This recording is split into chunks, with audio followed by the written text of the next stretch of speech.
lihatlah, inkana jika ada apa zalika, demikian qillatu khaufihim, itu natijata azamul khifti, adalah hasil atau buah dari tidak adanya menjaga. Litafri'atil fatawa, pada mencabang-cabang beberapa fatwa. Atau huwa ada penjalik, itu natijatu adamimah, yaitu hasilnya, kesimpulannya tidak adanya perkara, karena yang telah menyebutkan siapa kita kepada minal ulumi, nyatanya dari beberapa ilmu. Wa qala dawu siapa Nabi sallallahu alaihi wasallam, ulama'un hukama'un fuqaha. Nabi mengatakan bahwa tamu-tamu itu ulama adalah beberapa ulama, wa hukama'un sekaligus orang-orang yang ahli hikmah, fuqaha yaitu orang-orang yang ahli hikmah, ahli agama. Lilladina kepada orang-orang wafatu yang datang siapa alladzina alaihi kepada Nabi, ada sekelompok orang sowan kepada Nabi.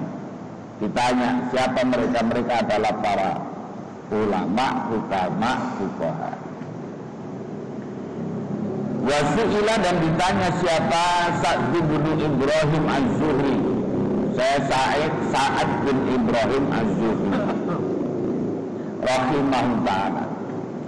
Saat pernah ditanya, ayu ahli Madinati afqahu, ayu ahli Madinati, mana-mana penduduk Madinah itu afqahu, yang paling faqih.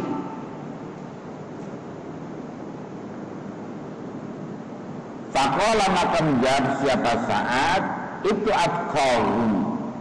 Jadi yang dianggap dengan faqih di situ adalah atqahum, orang yang paling takwanya ahli Madinah lillahi kepada Allah Ta'ala. Faka'annahu, maka seakan-akan Sa'ad itu asyarah, memberi isyarah siapa Sa'ad. Asyarah memberi isyarah siapa Sa'ad ila samratil fiqhi, pada buahnya fikih. Wa taqwa, dan adapun takwa itu samratul ilmi, adalah buahnya ilmu. Wa taqwa, adapun takwa itu samratul ilmi, buahnya ilmu. Al-batini, yang bersifat batin.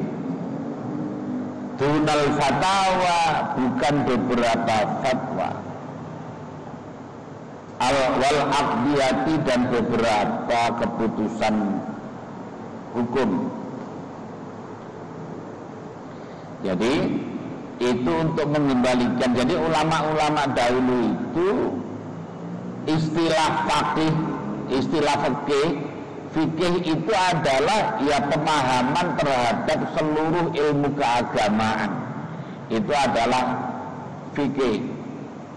Berarti kalau faqih adalah orang yang mendalam dalam seluruh ilmu agama. Hanya kemudian tereduksi oleh pemahaman yang sekarang bahwa faqih itu atau fikih itu adalah ilmu-ilmu hukum aja, tentang tata cara sholat, puasa, dan seterusnya.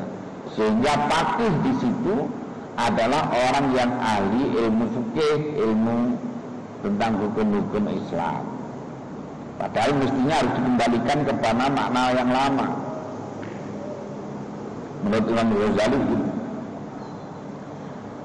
Wa qala dawu siapa Nabi sallallahu alaihi wasallam, ala unabbiukum, apakah tidak menceritakan siapa aku pun kepadamu, bil faqihi, dengan orang yang namanya faqih, orang yang disebut faqih. Kullal fiqhi, dengan keseluruhannya fikih, faqih. Qalu menjawab siapa sahabat, bala, iya ya Rasulullah. Qala menjawab siapa Nabi, yang dimaksud dengan faqih itu man orang lam yuqannit, yang tidak menjadikan putus asa,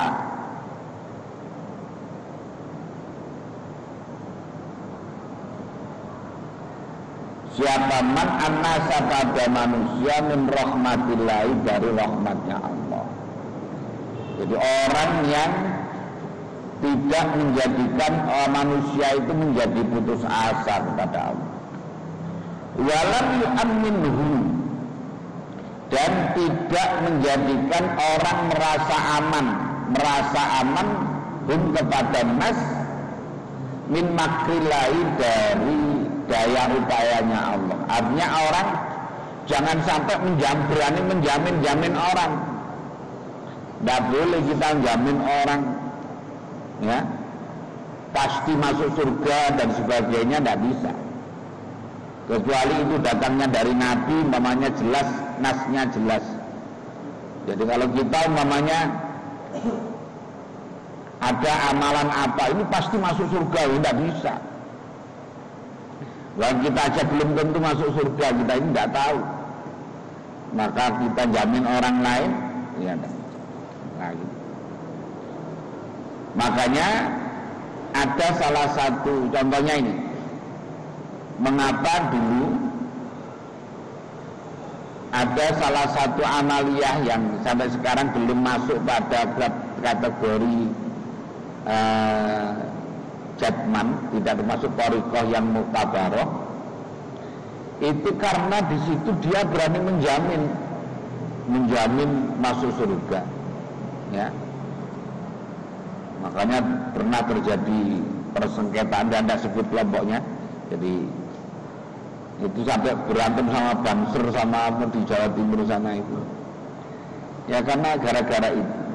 Makanya tidak boleh orang jamin kita ini, jamin diri kita belum bisa kok jamin orang lain. Nah gitu ya, tidak boleh. Walam yu'ayyishum, dan tidak menjadikan putus asa siapa manhum kepada nas min rauhillahi, dari rahmatnya Allah. Nah, tidak boleh. Walam yada, jadi menjadikan orang putus asa itu tidak boleh. Karena apa? Jadi orang menjamin tidak boleh, tapi putus asa juga tidak boleh. Jadi kita ini jamin orang masuk surga itu tidak boleh. Tapi kalau kita ini karena kita punya dosa banyak kemudian putus asa juga tidak boleh. Atau menjadikan orang lain juga putus asa juga tidak boleh. Ya, tidak boleh.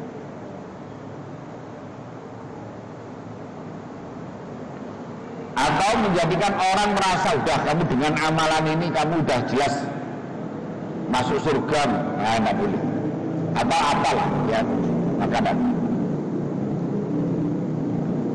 Walam yada, dan tidak meninggalkan siapa man Al-Quran pada Quran, rombatan, karena benci anhu dari Quran,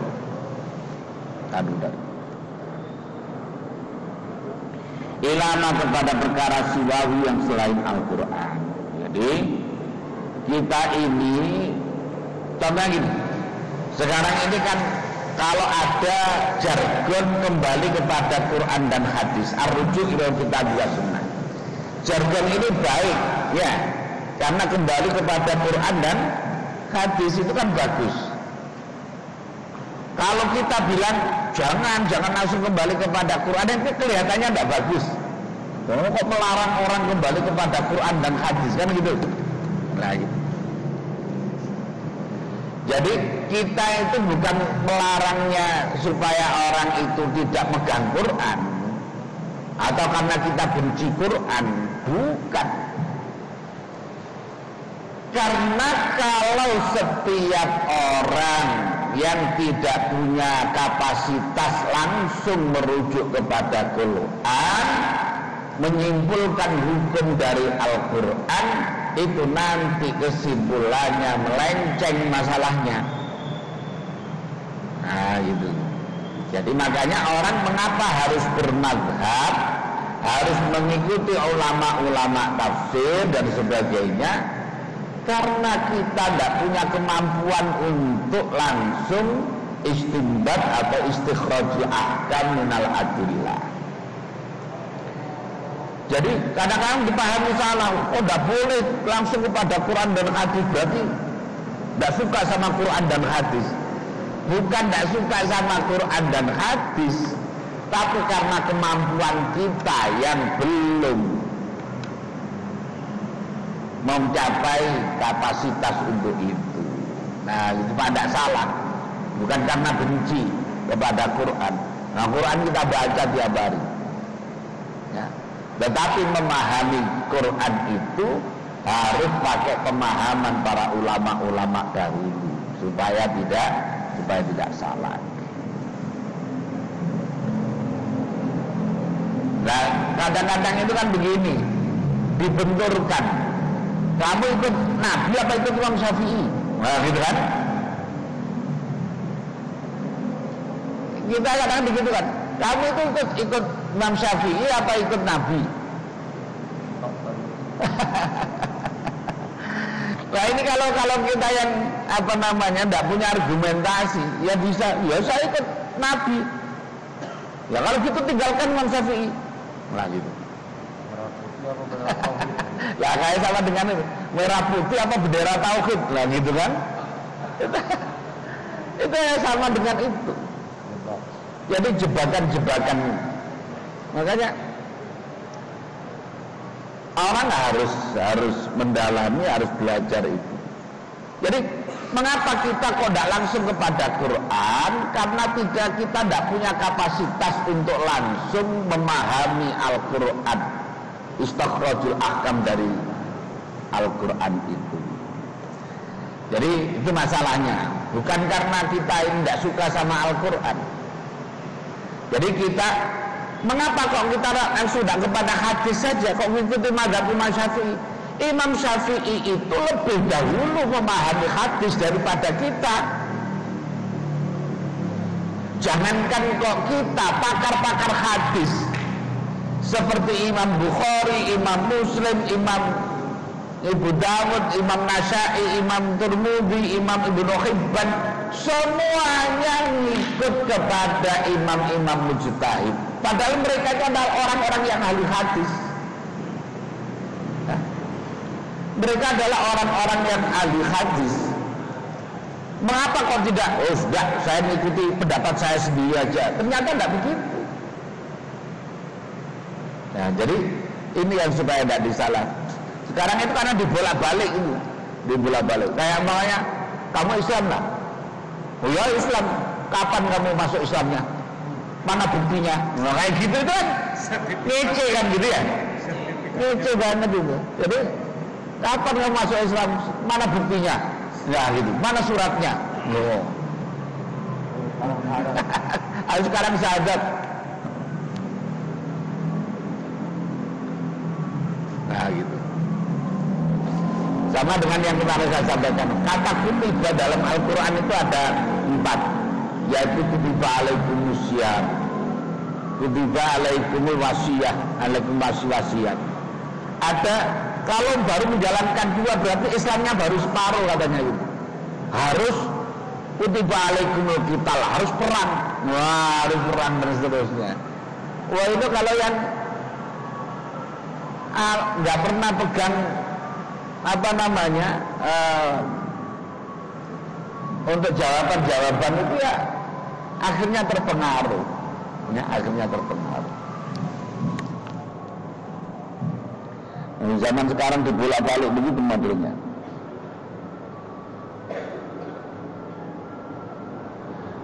Walam maro'a dan ketika malam marawa dan ketika walimah dan karena perkara ya, walimah dan karena perkara rawa yang meriwayatkan siapa? Anas bin Malik dan Anas bin Malik meriwayatkan kalau pada sabdanya Nabi sallallahu alaihi wasallam, mengatakan la'am akuda, sungguh sekiranya duduk aku ma'akaumin beserta kaum yadkuruna, yang berzikir. Siapa kaum Allah Ta'ala pada Allah Ta'ala, min ghadwatin, dari sejak pagi ila tulu'i syamsi, sampai terbitnya matahari, itu ahabbu, lebih dicintai ilayya kepadaku, min an uqbiqa, dari sekiranya merdekakan aku arba'a riqabin, pada 4 beberapa budak. Jadi sungguh aku duduk untuk berzikir, untuk belajar, untuk talabul ilmi, mulai pagi sampai munculnya matahari, itu lebih baik daripada memerdekakan 4 budak. Nah gitu. Qala, berkata siapa Abu Thalib, faltaftu, maka menoleh siapa aku, ila Zaidin ar-Waqqafi wa Ziyadin an-Numairi. Waqala berkata siapa tadi, Abu Thalib tadi, Abu Thalib al-Makki, atau ini aja Anas bin Malik saja. Qala, berkata siapa Anas bin Malik, lam takun, bukanlah apa majalis zikri, yang dimaksud dengan majelis-majelis zikir itu misla majalisikum, seperti majelis-majelismu hari yang ini. Yakusu, yang berkisah siapa ahadukum, salah satu dari kamu, wa'zahu, pada nasihatnya akad, ala ashabi, atas murid-muridnya atau teman-temannya akad, wa yasrudu, dan menyampaikan siapa akad al-hadisa, pada hadis, sardan, dengan runtut. Innama kunna, bahwasanya ada siapa kami itu, nakudu, duduk siapa kami, fanadhkuru, maka menuturkan siapa, menyebutkan siapa kami, al-imana, pada iman, wa natadabbaru, dan berangan-angan siapa kami, al-Qur'ana, pada Qur'an, wa natafaqahu, dan mendalami siapa kami, fid-dini, di dalam agama, wa na'uddu, dan menghitung siapa kami, menganggap siapa kami, ni'amallahi, pada nikmat-nikmatnya Allah, alaina, atas kami, tafaqquhan, dengan mendalami sungguh.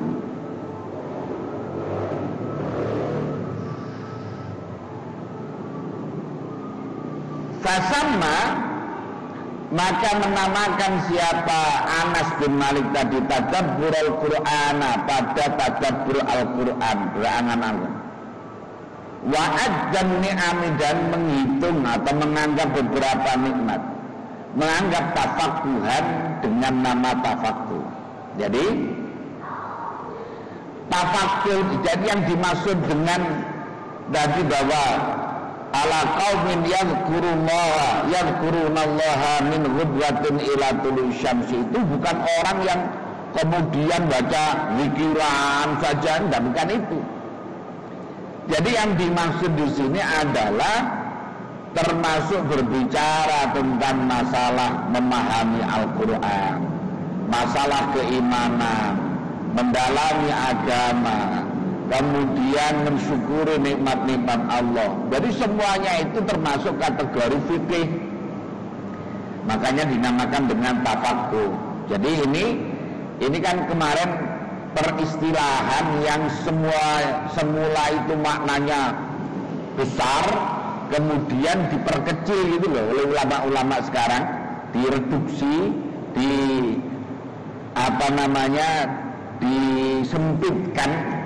disempitkan menjadi hal-hal yang hanya cukup dengan masalah-masalah hukum saja. Padahal mestinya fikih itu jauh lebih mencakup semuanya.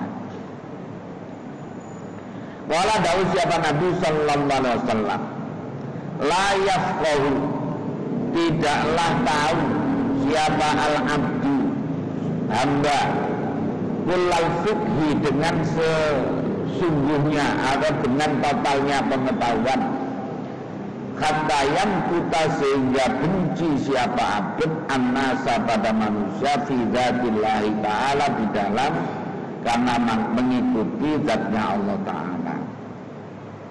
Jadi orang itu tidak dianggap ahli fikih, tidak dianggap faham sampai orang itu mengalahkan manusia dalam rangka untuk mengikuti Allah, gitu ya, mengikuti Allah kemudian mengalahkan manusia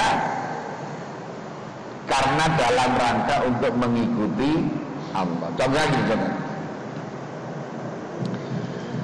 Kita ini tidak punya duit, tiba-tiba istri itu minta beli apalah, kalung atau minta gelang atau minta apa, tas yang mahal. Nah gitu kan. Akhirnya kita ini di kantor itu ada duit di kantor, duitnya kantor. Kemudian kita ini ikut cinta kepada istri apa cinta kepada Allah? Lah kalau kita itu ngambil duitnya kantor untuk istri tadi, berarti kita ini layak kau. Berarti kita ini orang yang tidak paham agama, orang yang tidak belajar agama, orang yang tidak paham agama. Ya, gitu. Jadi orang yang paham terhadap agama tentu saja, makanya dikatakan layak kahul abdu kullal fiqhi hatta yamkutan nasa fi dzatillahi ta'ala. Jadi yang terpenting itu adalah Allah, ya, yang terpenting itu adalah Allah. Jadi supaya tak. Nah, jadi cinta kita kepada Allah itu harus mengalahkan yang lain, mengalahkan orang tua, mengalahkan anak, mengalahkan istri, mengalahkan siapa saja. Nah, gitu. Wa hatta yara, dan sehingga melihat siapa abd lil Qur'ani pada Quran wujuhan katsiratan, pada beberapa jalan katsiratan yang banyak. Artinya orang itu ngerti bahwa akhirnya bahwa orang memahami Al-Quran itu nanti bisa banyak maknanya. Contohnya umpamanya kalau ada orang mentolak istrinya, yang istrinya dalam keadaan zawatul haidi, orang-orang yang masih punya haid, maka haidnya ada iddahnya adalah salah satu quru. Lah quru itu apa? Quru itu ulama berbeda pendapat. Sebagian mengatakan al-qur'u itu adalah haid, sebagian berpendapat bahwa al-qur'u itu adalah suci. Makanya kalau dalam mazhab Syafi'i 3 sucian. Kalau menurut sahabat Umar, qur'u itu adalah haid. Nah, contohnya lagi, umpamanya aula mastumun nisa, atau kamu menyentuh perempuan. Lamasa di situ kalau mazhab Syafi'i berpendapat maknanya makna hakikat, yaitu menyentuh. Makanya kalau laki-laki menyentuh perempuan yang bukan mahram batal selama sudah haddal mustaha dan tanpa ada aling-aling, tanpa ada penghalang. Nah, itu seperti itu. Tapi dalam mazhab Hanafi, aula mastumun nisa dimaknani ai jama'tum. Kalau jima baru batal, kalau nyentuh saja yang tidak batal. Nah, gitu.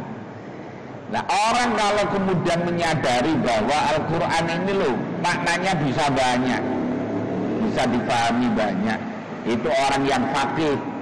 Tapi kalau memahami Al-Quran baru hanya dari satu dimensi, ya belum. Nah, warawa, dan meriwayatkan siapa Anas bin Malik aidon mauqufan dengan status hadis mauquf ala Abi Darda radhiyallahu anhu, maqali beserta ucapannya Abu Darda. Summa yuqbilu. Jadi pertama tadi orang itu benci kepada orang dalam rangka untuk mementingkan Allah. Summa yuqbilu, kemudian menghadap siapa abd ala nafsi, atas dirinya abd, fayakunu, maka ada siapa abd laha, pada dirinya itu asyadda, lebih sangat apanya, maktan, marahnya, bencinya, ya, bencinya. Jadi tidak hanya kepada orang lain. Orang yang dianggap fakih itu bukan orang yang sekedar dalam rangka untuk memenangkan Allah kemudian mengalahkan atau benci kepada orang lain, tapi juga kepada dirinya sendiri harus dikalahkan. Kita harus membenci diri kita sendiri dalam rangka untuk memenangkan Allah, dalam rangka untuk mencintai Allah tadi.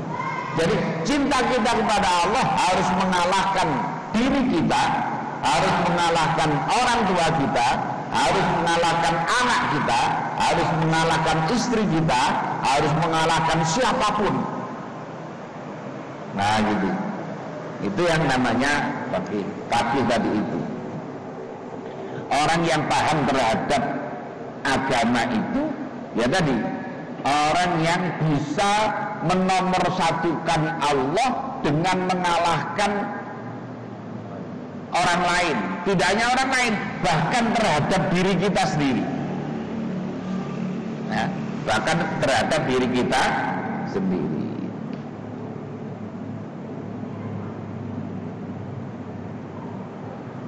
Waqad sa'ala, dan sungguh bertanya siapa Farqadu as-Sabkhi al-Hasana pada Said Hasan an syai'i, dari sesuatu. Fa'ajabahu, maka menjawab siapa Hasan kepada Farqad. Faqala, berkata siapa Farqad, innal fuqaha, sesungguhnya orang-orang fakih, orang-orang yang paham apa namanya, ya fuqaha lah, ini karena pahaman dulu, itu yukhalifunaka, menyalahi siapa fuqaha kepadamu, berbeda pendapat siapa fuqaha pada berbeda dengan engkau. Faqala, berkata siapa Al-Hasan rahimahullah, fakilat ka ummuka, semoga kehilangan kau kepadamu, ummuka, siapa ibumu, Furaiqat, Furaiqat, namanya Farqad tadi dipanggil dengan Furaiqat, taswir. Wahal ra'aita, apakah melihat siapa kamu, faqihan, pada orang yang faqih, biainika, dengan matamu. Apakah kamu sudah tahu siapa yang dimaksud dengan faqih? Tadi kan katanya banyak orang-orang faqih berbeda pendapat atau menyalahi engkau. Katanya Hasan, enggak, kamu itu tahu enggak siapa yang disebut faqih itu lo siapa? Oh, kamu sudah nganggap orang faqih. Nah, aja dengan gini. Sama dengan ada orang melihat orang pakai gamis serbanan kemudian bawa tasbih kemana-mana. Wah, ada ulama lewat. Kau ditanya, kamu udah tahu nggak dengan namanya ulama? Nah, kita kan begitu. Apa ulama itu yang pakai udeng-udeng, apa yang pakai gamis kemana-mana, apa yang pakai apa itu namanya ulama lah gitu. Sama dengan ini.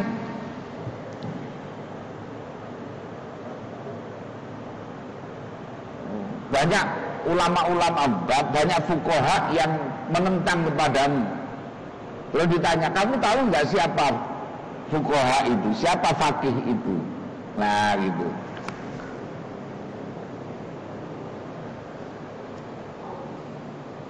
Innamal faqihu, bahwasanya orang yang faqih itu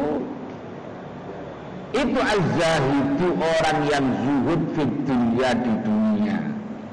Jadi faqih itu bukan orang yang hanya sekedar hafal bagaimana hukumnya air, tata cara wudhu, tata cara menghilangkan najis, tata cara mandi besar, tata cara sholat, bukan itu. Tapi yang jauh lebih mulia itu orang yang zuhud di dunia ini. Ar-raghibu fil akhirati, orang yang sangat mencintai akhirat. Al-basyiru bidinihi, orang yang waspada melihat dengan agamanya. Artinya tahu itu tahu detail. Al-mudawimu, yang melanggengkan ala ibadati rabbih, atas menyembah kepada Tuhannya. Al-wari'u, yang wirai. Al-kafu, ini kenapa ini mati ini? Bilang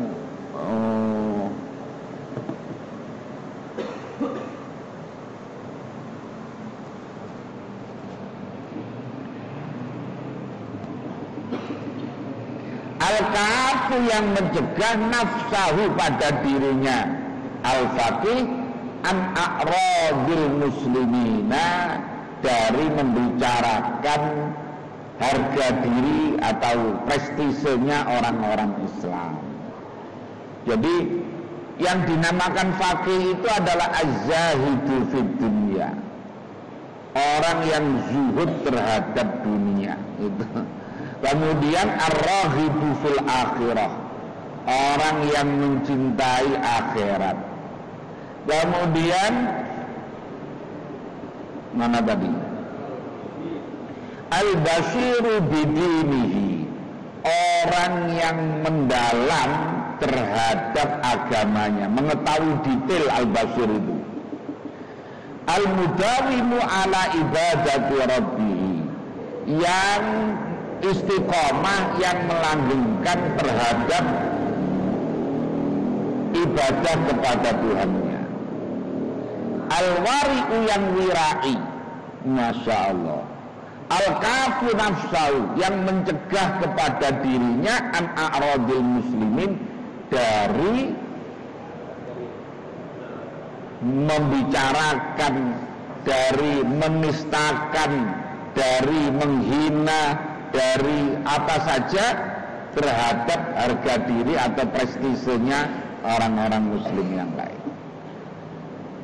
Kalau tidak itu ya berarti kita ya belum jauh masih. Al-afifu, yang menjaga an amwalihim, dari harta. An-nasikhu, yang mengharapkan kebaikan li jama'atihim, pada jamaahnya. Walam yakul, dan tidak mengatakan siapa Anas tadi itu. Fi jami'i dzalika, di dalam semuanya tadi itu dia mengatakan al-hafidh, orang yang hafal li furu'il fatawa, pada cabang-cabangnya fatwa. Jadi yang dimaksud dengan faqih itu justru bukan orang yang sekedar hafal bahwa ini hukumnya begini, bukan itu.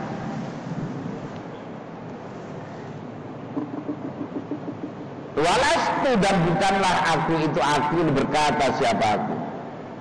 Inna ismal fiqhi, sesungguhnya nama fikih itu lam yakun, tidak ada apa ismal fikih itu mutanawilan, perkara yang mendapatkan atau orang yang mendapatkan lil fatawa, pada beberapa fatwa fil ahkami, di dalam beberapa hukum al-zahirati, yang zahir.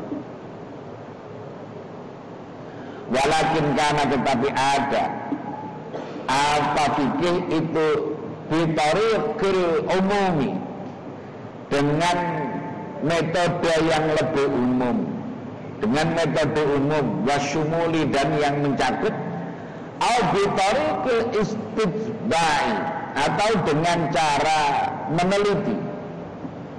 Fakana, maka ada apa itlaquhum, memutlakannya para ulama lau kepada fikih tadi, ala ilmil akhirati, pada ilmu akhirat itu aksara, lebih banyak. Jadi orang-orang dahulu, ulama-ulama salafus salih dahulu, itu menamakan fikih itu dengan memahami seluruh totalitas syariat ini, Jadi orang yang paham dengan fikih, orang yang paham dengan hukum-hukum, orang yang mengamalkan terhadap tasawuf, itu namanya faqih, orang yang itu.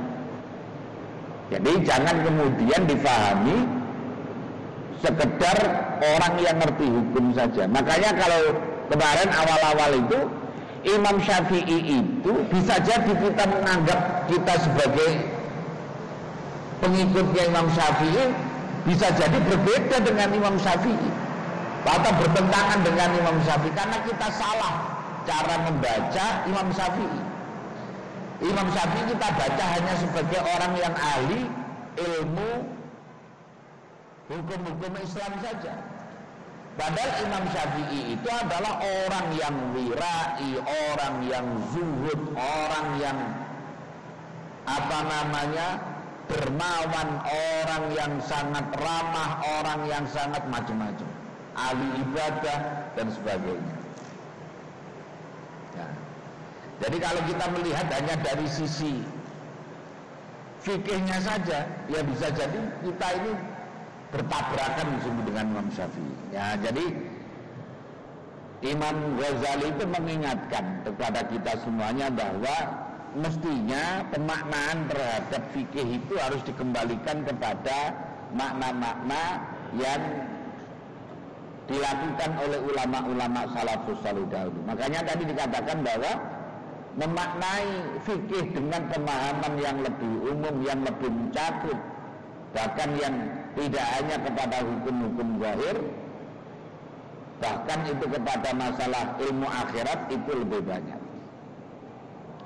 Fabana, maka menjadi jelas min hadza takhsisu, dari penentuan ini, apa talbisu ba'tsinna, yaitu mencampur adukkan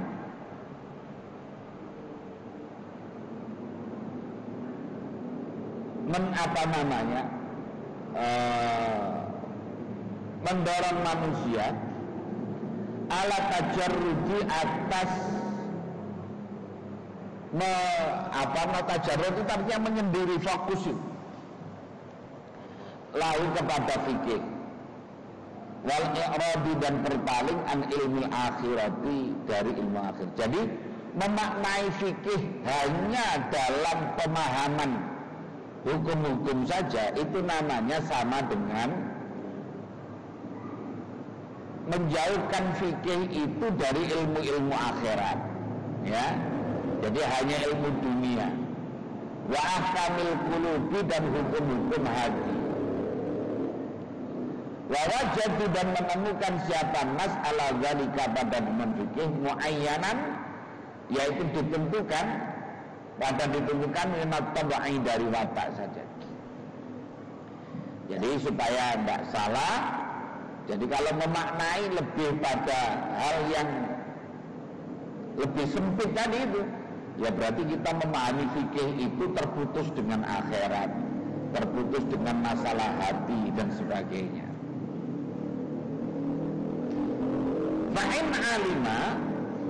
Fa'inna ilmal batini, maka sesungguhnya ilmu batin itu ghamidun, adalah perkara yang sulit. Wal amalu, dan adapun mengamalkan diri dengan ilmu batin itu asirun, juga sulit. Jadi ilmu yang kaitannya dengan hati itu sulit. Karena apa? Karena tidak ada dokternya. Orang sakit hati itu kan sulit dokternya.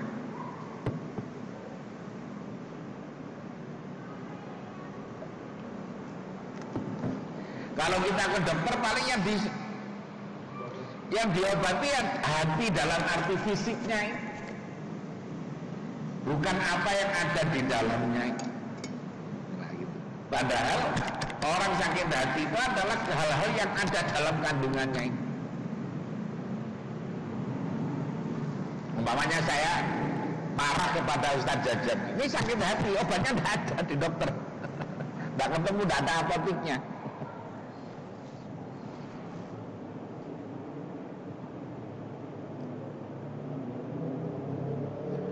Wa tawassulu dan ada menjadikan perantara sampai bihi dengan ilmu batin ila talabil wilayati pada mencari kekuasaan wal qada'i dan kekuasaan hukum wal jahi dan pangkat wal mali dan harta itu muta'adzirun adalah sesuatu yang sulit. Bahwa jadam akan menemukan siapa syaitan majalan pada tempat litaksini dzalika untuk memperbaiki demikian fikih itu. Kalau fikih itu dipisahkan dengan ilmu akhirat, dipisahkan dengan ilmu akhlak, dipisahkan dengan ilmu tentang hati, maka nanti fikih itu akan menjadi lahan garap godaannya setan. Karena apa? Ya karena fikih itu melihat pada contohnya kita jajan ini punya warung, punya toko besar, kemudian mestinya akhir tahun itu harus dihitung untuk mengetahui apakah harta dagangannya itu mencapai nisab atau tidak. Kan ya, bahkan dihitung, waduh ternyata kok ini wajib zakat berarti ini. Kalau fikih itu dipisah dengan etika, kalau fikih itu dipisah dengan ilmu akhirat, apa yang dilakukan? Yang dilakukan adalah bagaimana mensiasati supaya tidak bayar zakat.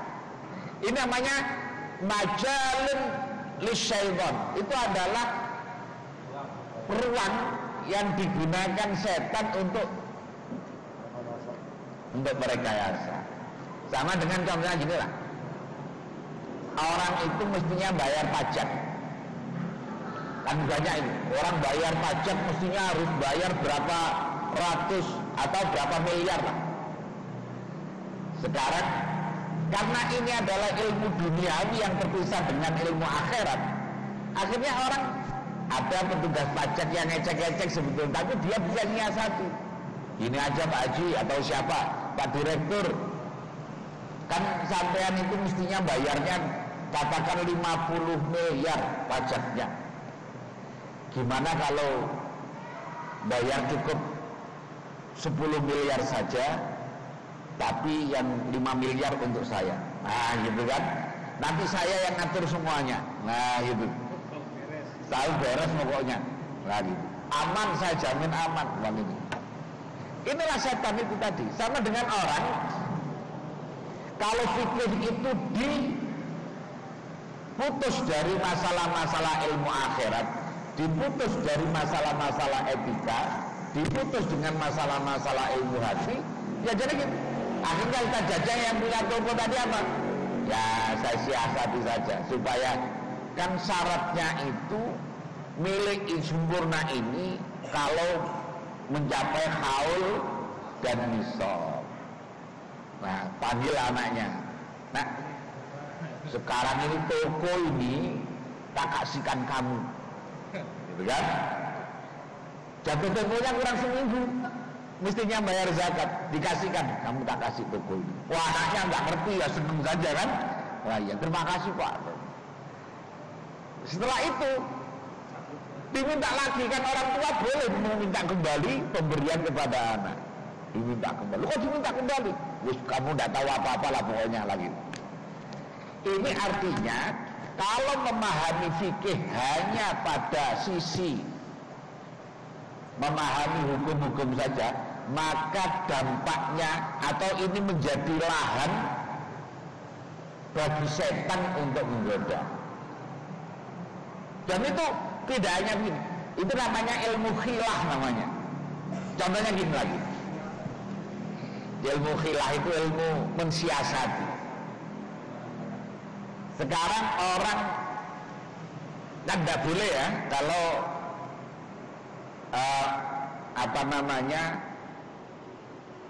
kalau orang namanya beli motor kemudian pakai bank konvensional itu kan nanti cicilannya pakai bunga kan ya. Akhirnya sekarang kalau bank syariah tidak begitu caranya. Motor itu dibeli, tapi nanti disuruh nyicil dengan harga yang sudah dimakan sedemikian rupa. Nah kan gitu. Jadi mestinya harga motor itu 15 juta umpamanya, udah dihitung. Pokoknya nanti kalau cicilannya selama 4 tahun, maka saya nilai harganya ini 30 juta. Pokoknya kamu nyicil seharga motor ini 30 juta. Kamu cicil per bulan seperti berapa? Nah itu namanya ilmu khilah sebetulnya. Ilmu khilah, ilmu mensiasati. Ya. Ya kalau sisi dohirnya ya boleh-boleh saja, sama dengan orang tadi yang mensiasati supaya tidak bayar zakat secara dohir, tidak masalah. Secara fikih boleh saja. Nah, gitu. Tapi ya, akhirnya begitu. Fikih itu hanya menjadi ilmu formalitas, ya, menjadi ilmu formalitas saja.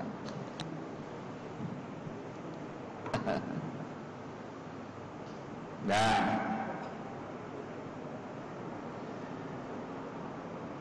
fawajada syaitanu majalan, maka menemukan siapa syaitan majalan pada lahan atau posisi litaksini dzalika, untuk memperbaiki demikian fikih fil qulubi, di dalam beberapa hati,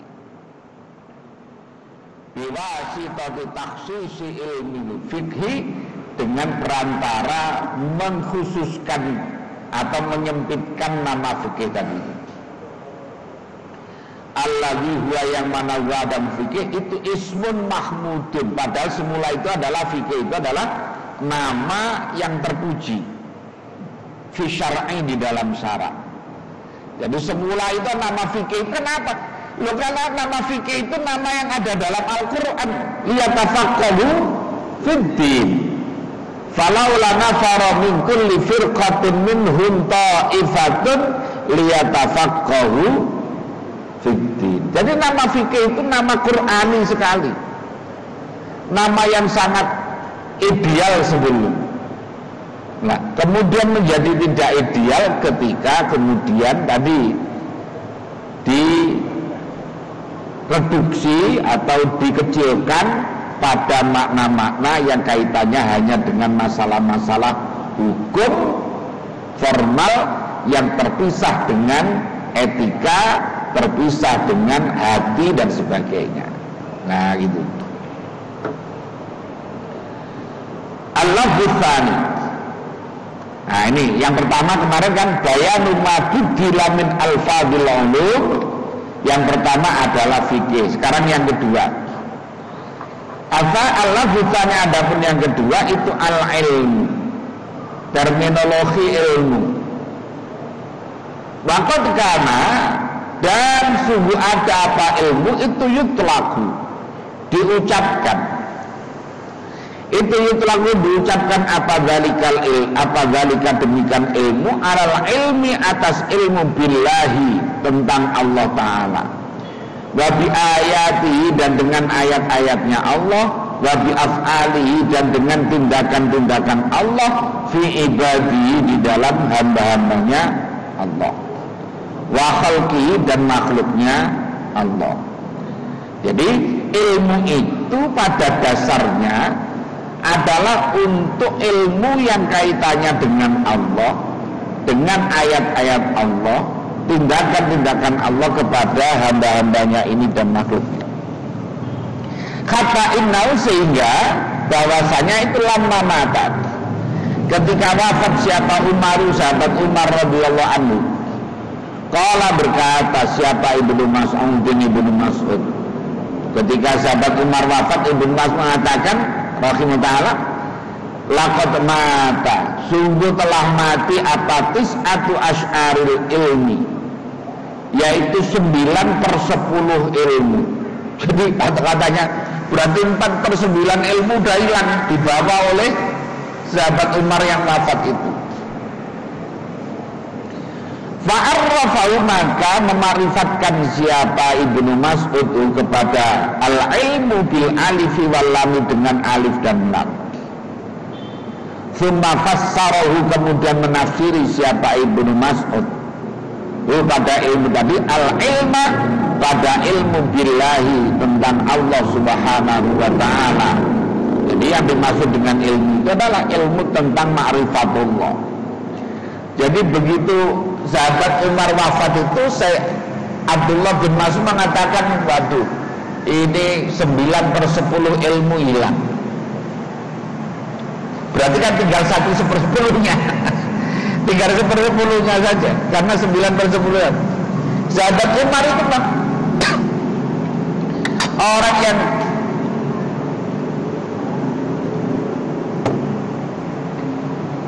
orang yang ketika musuhan dengan Islam itu menjadi musuh sungguhan, tapi begitu masuk Islam itu cintanya dan cinta yang luar biasa,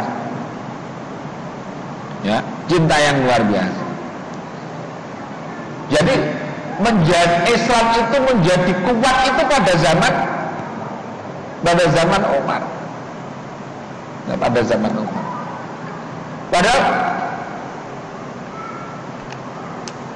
semula musuh luar biasa, tapi begitu Islam dipegang menjadi luar biasa, berkembang luar biasa.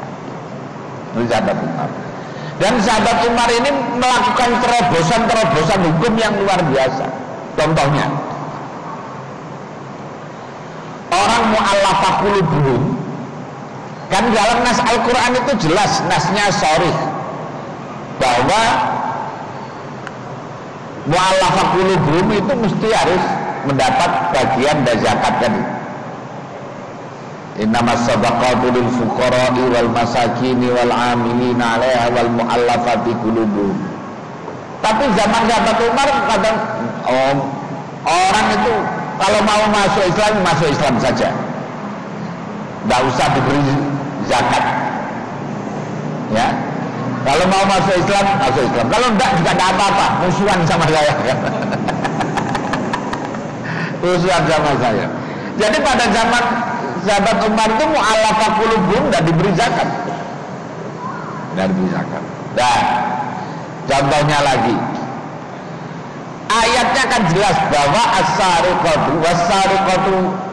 was-sariqatu faqta'u aydiyahuma.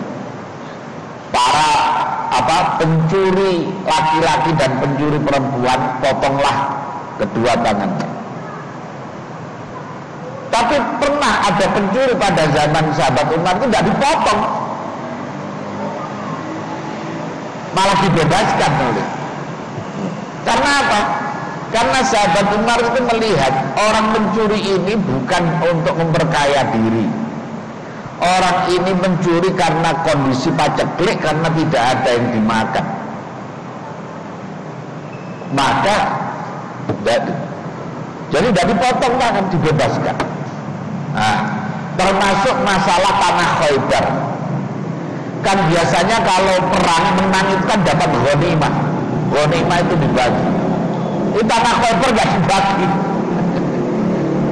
Jadi sahabat Umar itu luar biasa. Termasuk ayat hijab itu adalah atas usulnya sahabat Umar. Karena orang itu gampang masuk ke rumahnya Rasulullah itu. Lah padahal istri Rasulullah kan punya istri. Nah, karena maka kemudian sahabat Umar ini minta kepada Allah supaya turun tentang hijab.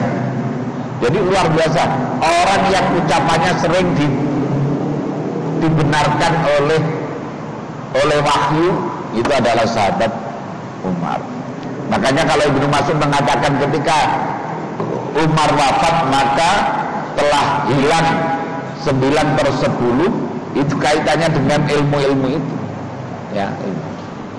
Kalau masalah hafalan, masalah ya itu setiap orang sih bisa.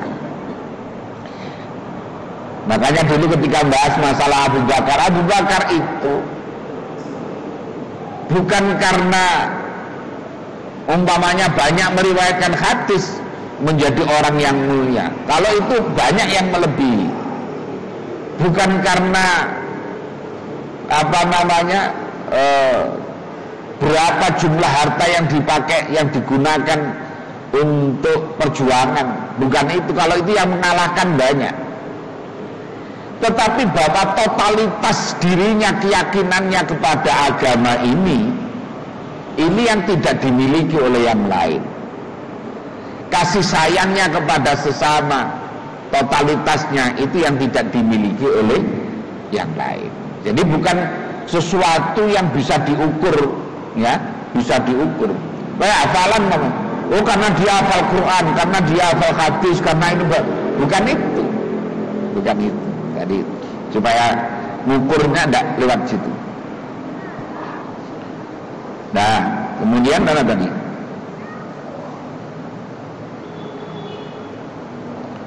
Waqat tasarrufu, dan sungguh menggunakan siapa nasfi di dalam masalah ilmu aidat ditaksisi, dengan dibikin taksis, dibikin menjadi mengecil, hatta syaharu, sehingga memasyhurkan siapa nasfi kepada ilmu fil aktsari, di dalam kebanyakan, bima dengan orang yastaghil, yang sibuk siapa man bil munazarati, dengan ilmu tentang diskusi ma'al khusumi, beserta musuh.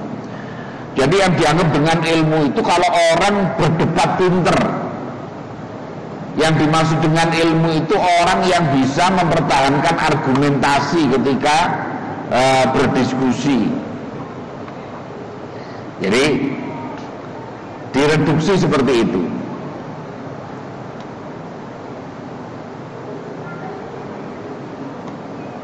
Fil masaili, di dalam masalah-masalah al-fiqhiyati, yang bersifat fikih, wa ghariha, dan selain masalah. Jadi dianggap orang alim itu orang kalau bahsul masail itu jagoan. Dan itu yang seringkali orang kan itu lihat ya. Orang dianggap orang alim pokoknya kalau bahsul masail menguasai. Debat. Sampai ngotot-ngotot ngomongnya gitu. Faiqal ma dikatakan wa adapun man yastaghil bil munazarah, itu al-alimu adalah orang alim. Jadi pokoknya orang alim itu adalah orang yang seperti itu, alal hakikati, pada nyatanya. Wa adapun itu al-fakhlu, jadi orang yang apa ya, lelaki sesungguhnya, atau maksudnya tokoh yang sesungguhnya fil ilmi, di dalam ilmu. Wa man la yumarisu dzalika, baman, dan adapun orang la yumarisu yang tidak apa namanya tidak bisa membahas siapa dzalika pada demikian itu, tidak bisa bersaing siapa dzalika pada demikian al-masail fiqhiyah, wala yastaghil, dan tidak sibuk siapa man dengan dzalik. Yu'ad itu yu'addu, dianggap siapa man jumlah du'afai, dari golongan atau kelompok orang-orang yang lemah. Orang kalau tidak bisa basul masail dianggap orang yang ilmunya cetek dan sebagainya.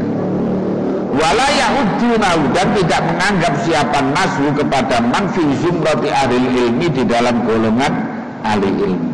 Nah ini yang sekarang banyak seringkali orang memahami ya kayak begitu. Wahada, adapun ini apa namanya tadi,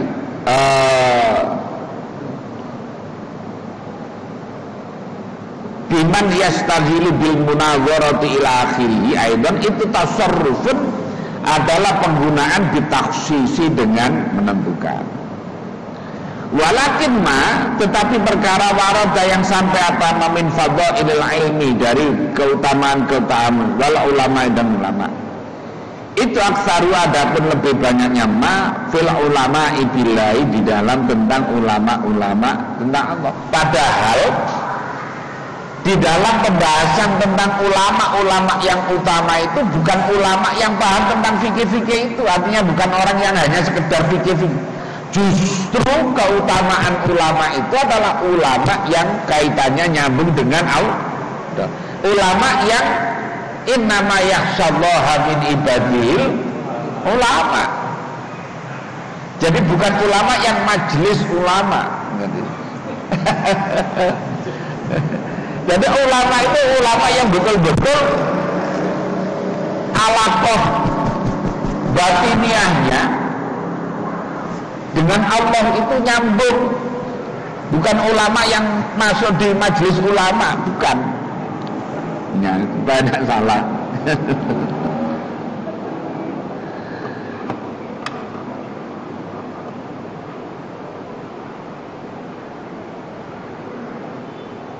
Billahi ta'ala wa bi ahkamihi wa bi af'alihi wa sifatihi wa qad sara, dan sungguh jadi apa ma al-ana sekarang itu mutlakon diucapkan alaman atas orang la yukhitu yang tidak mencakup, tidak meliputi zonin ulum syar'i di dalam ilmu syariat bisain sama sekali, siwa rusumin jadaliyatin kecuali hanya atau pengetahuan untuk debat saja, fi masailah di dalam masalah-masalah khilafiyatin. Jadi yang dimaksud ulama kalau sekarang itu ya tadi dianggapnya kalau pasti masail menguasai, kemudian pokoknya kalau bahas-bahas masalah kontemporer itu menguasai, tapi ilmu tentang Allahnya, alaqah dengan Allahnya itu jauh. Itu bukan ulama sebetulnya kalau dalam pandangannya Imam Ghazali itu. Makanya yang dimaksud dengan ilmu itu ilmu yang tidak hanya sekedar tentang masalah-masalah hukum saja yang sifatnya, tetapi ilmu yang kaitannya dengan Allah. Nah itu. Makanya jangan terjebak pada itu. Fayu'addi, maka dihitung siapa man bidzalika dengan demikian tadi itu, dengan apa namanya orang yang berdebat tadi itu, min fukhulil ulama, termasuk tokoh-tokoh ulama ma'ajahlihi beserta bodohnya man ditafsiri dengan tafsir wal akhbari dan beberapa hadis wa ilmu mazhabi wa ghairi dan selainnya ilmu mazhab. Wasara, dan jadi apa dalika demikian apa namanya tadi fayu'addi bidzalika min fuhudil laman, itu sababan menjadi sebab muhlikan yang merusak li khalqin pada makhluk kafirin yang banyak min ahli talabi, dari ahli mencari lil ilmi pada ilmu. Justru orang-orang yang begitu itulah justru yang akan merusak terhadap umat, ya, yang hanya sekedar memahami atau memahami yang dimaksud dengan ilmu itu hanya ilmu fikih saja, ilmu yang terpisah dengan masalah-masalah akhirat.